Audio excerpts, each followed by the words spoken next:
Good morning, everybody. Welcome back to Live at Daybreak. It's almost 6 a.m. Monday morning. Live look at Waukesha right now. You're going to notice some of the side streets still kind of slick as you head out the door today. The main roads, like the interstates, though, in really good condition. Vastly improved over if you were caught up in any of that mess yesterday. I certainly hope you weren't, and if you were, I hope everybody got home safely. Let's check in with our Storm Team forecaster, Jessie Ritka. She has been giving us some snow tips through the morning. Jess? Good morning, Susan and Vinny. Good morning, everyone. Yeah, the snow has come to an end, but of course, maybe you were waiting until the snow had to stop to shovel. If you are going to be shoveling, it is very light snow. I feel like I could be doing curls like this all day, but one tip, of course, if you are going to be shoveling this morning, that wind is starting to increase. So make sure to have the wind at your back, because if you're shoveling and you put it into the wind, it'll just come right back and get you right in the face, which is never a fun thing when the winds make it snow all over again. And of course, the wind making the wind chills start to drop as well, and it's going to be blowing around some of that snow as if you were shoveling.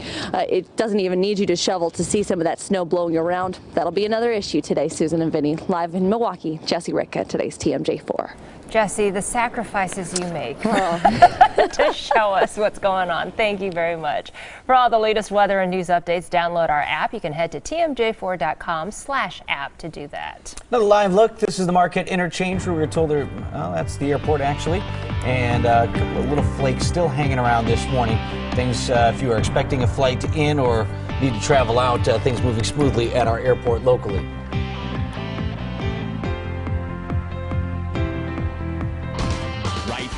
From today's TMJ4. This is severe weather coverage from Storm Team 4. 6 a.m. resetting here. Welcome once again to Live at Daybreak, everyone. I'm Vince Vitrano. And I'm Susan Kim. It is Monday, the day after a harrowing day on the roads yesterday. The morning commute traffic has been pretty much accident-free so far. No major issues. And we do have crews out on the roads to give you an up-to-the-minute road condition updates. And weather forecaster Jessie Ritka is live in Milwaukee. Just heard from her. One of the hardest hit spots was actually up in Mequon, and Jonah Kaplan is reporting live from there. But first, let's get started with weather and traffic together to bring you the latest information on what you can expect today. Brian Goddard is here with the snowfall. Hey, Brian. Good morning, everyone. And the snow has come to an end for the most part. There could be still a few lingering flurries around the region, but for the most part, the snow has come to an end. And we'll let Caitlin talk about the roads. It was just terrible driving back from Green Bay last night. But you go slow. Took us 20 hours. I'm kidding. But we made it back. A lot of traffic on the roads, and so that helped out as well. As you can see, though, things are quieted down. After 3 to 6 inches of snow fell, we were thinking about an inch or two during the day yesterday, and then the heavier amounts overnight. They came in about 8 hours earlier than expected, so guess what? It's over with, and things are improving dramatically. Here are your snow totals. Anywhere from 6 inches of snow in Mequon and Menominee Falls. Grafton and my driveway had about 5 inches of snow, and after a great Packers victory yesterday, snowing and cold at Lambeau, I got to fire up the snowblower for the first time. Fantastic day. Only thing that would have made it better if I could have hit the slopes instead of going to bed early. But then I got to work with Susan and Caitlin, Vinny. We're seeing 4.5 inches of snow, and Milwaukee 3.4. That's it. 3.4 inches of snow. You would have thought we had a blizzard out there yesterday with all the chaos on the roadways, but just 3.4 inches of snow. And as you can see in the lights now, the flurries have ended, and the crews are working hard out there at the airport. 20 degrees. The temperature is dropping slowly. We've already hit our high today. And unfortunately, with these westerly winds increasing now to 15 to 30 miles per hour throughout the day, we will see those temperatures continue to drop. Wind chills currently in the single digits above and below zero. With this light, fluffy snow, there will be some blowing and drifting around.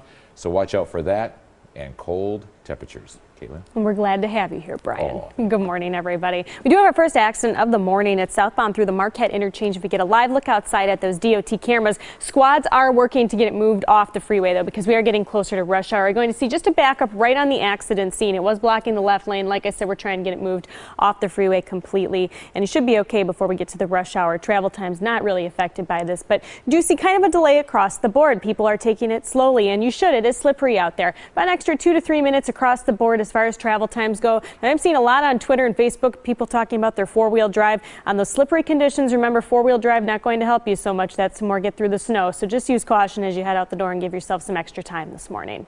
I'll have more time saver traffic in just a little bit. All right, Caitlin, thank you very much. At 6:03, DPW crews are already out with more than 107 salters and 60 plows to clear the streets of Milwaukee. And crews have made some great progress on the main roads and say they're already hitting the side streets. Samara Sodas has been on the road since just after 3 o'clock this morning. She's been out in Waukesha and down into Racine County. Sam, where are you now?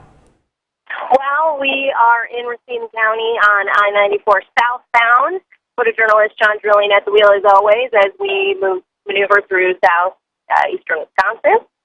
Yesterday, this area was a huge mess with 60 reported accidents. One of them was deadly. Today, a much different story. Clear and open roadways, but of course, very, very slick out there. We do see some police activity here as well, so definitely want to be aware of the wet, slick spots.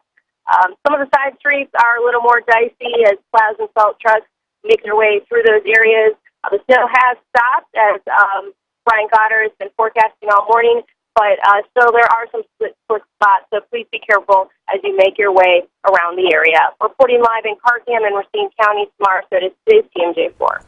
All right, Sam, thank you. 6:04 on today's TMJ4, and as we've been talking about, some parts of the region got about a half a foot of snow with Sunday's storm. Yeah, which is going to be a lot of snow to try to get moved. Our Jonah Kaplan is live in Mequon, where the folks there saw 6 inches of snow. Hi, Jonah. Hi, good morning. Pleasant good morning, everybody. You know, with this strong wind, we see a lot of plows out because, well, the snow removal is not over. Even though the snow has stopped falling because of the blowing snow, you're still seeing those flashing yellow lights. You're still seeing some plows in and around. We're looking now at Mequon Road in Port Washington. That's where we are right now, also by the entrance to I-43. It's a little slippery out there.